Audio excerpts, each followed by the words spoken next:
Well, joining me now is Stephen Kinnock, the Shadow Minister for Immigration. Good to talk to you this morning, Mr. Kinnock. Do you think Ukraine can win this on its own? I think that President Putin has made a massive strategic miscalculation. You cannot, with an army of 150,000, hope to occupy an entire country of 44 million people where everybody hates you. And at the most, they may try to hold Kiev and Kharkiv, but the rest of the country will resist. They will fight. The resistance, the courage, the determination of the Ukrainian people is an inspiration to us all. And Mr. Putin has clearly bitten off more than he can chew. And the key now will be to resist, push him back. And I am absolutely convinced that the Russians will be defeated in this war. They will be expelled from Ukraine, and Ukraine will return to being a free, democratic and sovereign country. But at what cost, and how long would that potentially take? Well, what we know in Russia is that there are people around Vladimir Putin, of course, who are deeply corrupt and very bad people, but they also have a very strong desire for self-preservation. And at some point they will realize that their self-preservation depends more on getting rid of Mr. Putin than on him continuing. And as more and more Russian soldiers are dying in the field, as there is less and less understanding in Russia as to why they are waging this war, Mr. Putin's position will become increasingly shaky.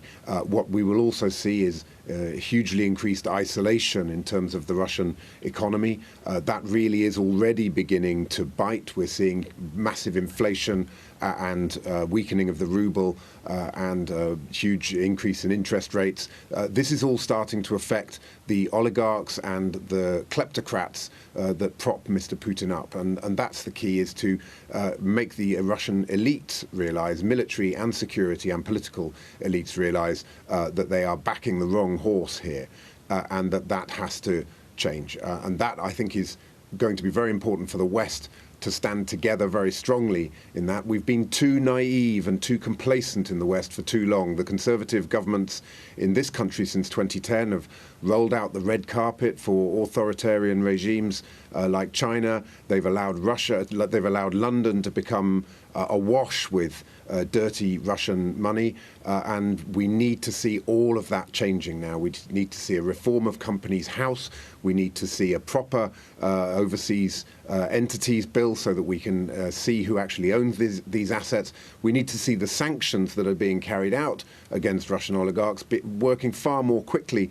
The asset freezes are too slow, and there's a real risk of asset flight, as a lot of these oligarchs will just start to sell up all their assets, and that will not be achieving the objectives that we've set out. So, we're moving in the right direction, but it's been too slow. This is a huge reality check, I think, for our country and for the whole of Europe. We've got to rise to this challenge because our values, democracy and freedom are on the line. Do you think those sanctions should extend to Roman Abramovich? Yes, absolutely. There is a list, very clearly list of names that's been published, for example, by Alexei Navalny, the opposition leader in Russia. It includes people like Abramovich, like Usmanov. We've seen the European Union and the United States publishing those names. I am just mystified as to why the British government is not publishing the names of the people that we are sanctioning and getting on with the job. It's too slow.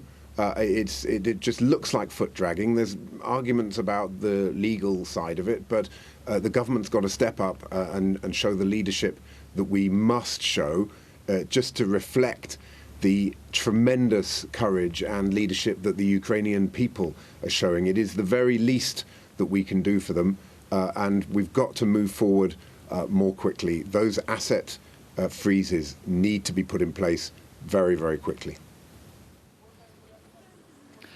And this is personal for you, isn't it? You used to live in Russia, you worked in St. Petersburg with the British Council, you were arrested while you were out there. How do you personally view what Putin is doing?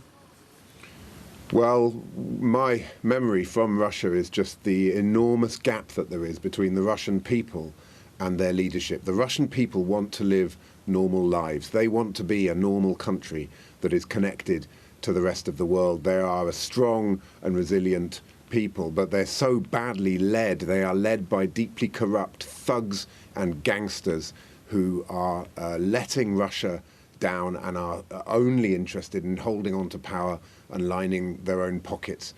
So it always made me very sad when I was in Russia to see that. And of course, we, in the end, in the British Council, we stood up to the Russians. They sought to close down our operations, and we stood up to Mr. Putin because we knew that the values that we hold dear and our desire for building better relationships between the British people and the Russian people, that was more important than dancing to Mr. Putin's tune. And that, I think, is what we have to take away from this, is that bullies only understand the language of strength and unity and consistency. And the moment that they smell weakness, they will exploit that and they will go for you. So you have to be ready to push back. We need to build our resilience as a country against these authoritarian regimes that are seeking to undermine our democracy, because you can't go out and project strength in the world until you get your own house in order back at home. So we've got to learn those lessons. Russia and the Russian people, it's a great country and a great people, but these corrupt dictators are badly letting them down. We have to stand up against that, and we have to do it in a way that is united and strong with our democratic allies and partners.